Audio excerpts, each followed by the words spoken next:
AR Rahman बोले, बॉलीवुड में काम कम, शायद सांप्रदायिक कारण। जावेद अख्तर से लेकर कंगना रनौत तक सबने AR रहमान को घेरा। अब महबूबा मुफ्ती ने जावेद अख्तर को दिया करारा जवाब। कहा, शबाना आजमी को भी मुसलमान होने की वजह से नहीं मिला था घर। बरखा दत्त और सोशल मीडिया यूजर्स भी आए AR रहमान के सपोर्ट में। अब AR रहमान का बयान आया सामने। आइए बताते हैं आपको पूरी खबर।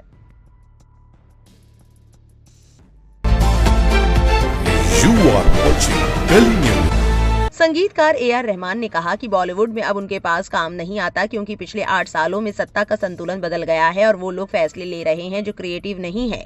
उन्होंने ये भी आशंका जताई कि हो सकता है कि इसके पीछे सांप्रदायिकता रही हो। हालांकि उन्हें सीधे तौर पर किसी ने ये नहीं कहा। उनके इस बयान पर देश भर में बवाल मच गया। जावेद अख्तर से लेकर कंगना रनौत तक ने इस पर अपनी बयानबाजी शुरू कर दी थी। वहीं अब इसको लेकर सोशल मीडिया पर लोग उन सभी की आलोचना कर रहे हैं जिन्होंने AR रहमान को बिना वजह घेरना शुरू कर दिया था और मुसलमान होने के नाते उनको फिर निशाना बनाया गया। नरेंद्र नाथ मिश्रा नाम के एक्स यूजर ने लिखा, AR रहमान ने जो कहा वो गलत था या सही वो बाद में तय होता, लेकिन जिस तरह उन पर लोग टूट पड़े उससे उनकी बात को ही लोगों ने सही साबित कर दिया। कितना दुखद है, इन्हें खुद के देशभक्त होने का सबूत देना पड़ रहा है। महबूबा मुफ्ती ने इसको लेकर ट्वीट किया। जब जावेद अख्तर AR रहमान की बॉलीवुड में बढ़ती सांप्रदायिकता को लेकर चिंता को खारिज करते हैं तो वे भारतीय मुसलमानों के जिए हुए और साझा किए गए अनुभवों को नकारते हैं, जिनमें उनकी अपनी पत्नी शबाना आजमी के अनुभव भी शामिल हैं। शबाना आजमी ने खुले तौर पर बताया है कि बॉम्बे जैसे महानगर में भी उन्हें मुसलमान होने की वजह से घर नहीं दिया गया। बॉलीवुड हमेशा से एक जीवंत छोटा भारत रहा है जो देश की सामाजिक हकीकतों को दिखाता है। इन अनुभवों को नजरअंदाज करने से आज के भारत की सच्चाई नहीं बदल जाती।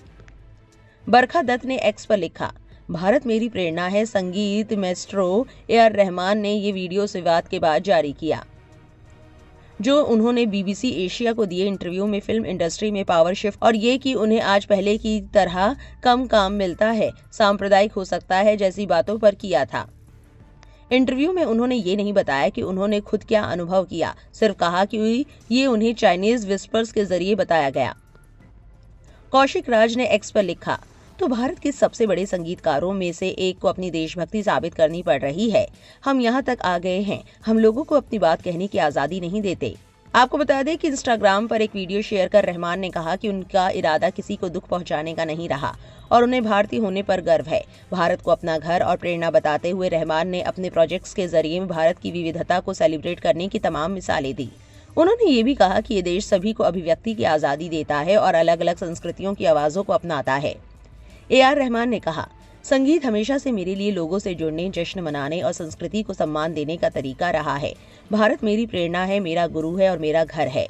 मैं समझता हूँ कि कभी कभी मंशा को गलत समझ लिया जाता है, लेकिन मेरा मकसद हमेशा संगीत के जरिए लोगों को जोड़ना, सम्मान देना और कुछ अच्छा करना रहा है।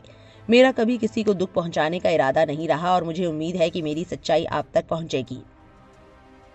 उन्होंने आगे कहा कि उन्हें भारतीय होने पर गर्व और सौभाग्य महसूस होता है, क्योंकि ये देश अभिव्यक्ति की आज़ादी देता है और अलग अलग संस्कृतियों की आवाज़ों को अपनाता है। चाहे वेव समिट में माननीय प्रधानमंत्री के सामने जाला की प्रस्तुति हो, रूहे नूर के साथ काम करना हो, युवा नागा संगीतकारों के साथ मिलकर एक स्ट्रिंग ऑर्केस्ट्रा बनाना हो, सनशाइन ऑर्केस्ट्रा को मार्गदर्शन देना हो, सीक्रेट माउंटेन भारत का पहला मल्टी कल्चरल वर्चुअल बैंड तैयार करना हो, या फिर हंस जिमर के साथ मिलकर रामायण का संगीत तैयार करना हो। रहमान ने कहा, हर सफर ने मेरे मकसद को और मजबूत किया है।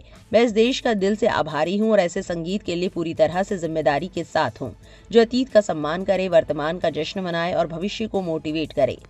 आपको बताते चले कि ये विवाद तब शुरू हुआ जब BBC एशियन नेटवर्क को दिए इंटरव्यू में AR रहमान ने बॉलीवुड में अपने अनुभवों पर बात की। उनसे पूछा गया कि क्या उन्हें तमिल संगीतकार के तौर पर बॉलीवुड में किसी प्रकार का भेदभाव महसूस हुआ, तो रहमान ने कहा कि शायद उन्हें कभी इसका पता ही नहीं चला, शायद ऊपर वाले ने इसे छिपा रखा था। इस खबर को लेकर आपकी क्या राय है, कमेंट सेक्शन में जरूर लिखें और ऐसी और अपडेट्स के लिए हमारे चैनल से जुड़े रहें।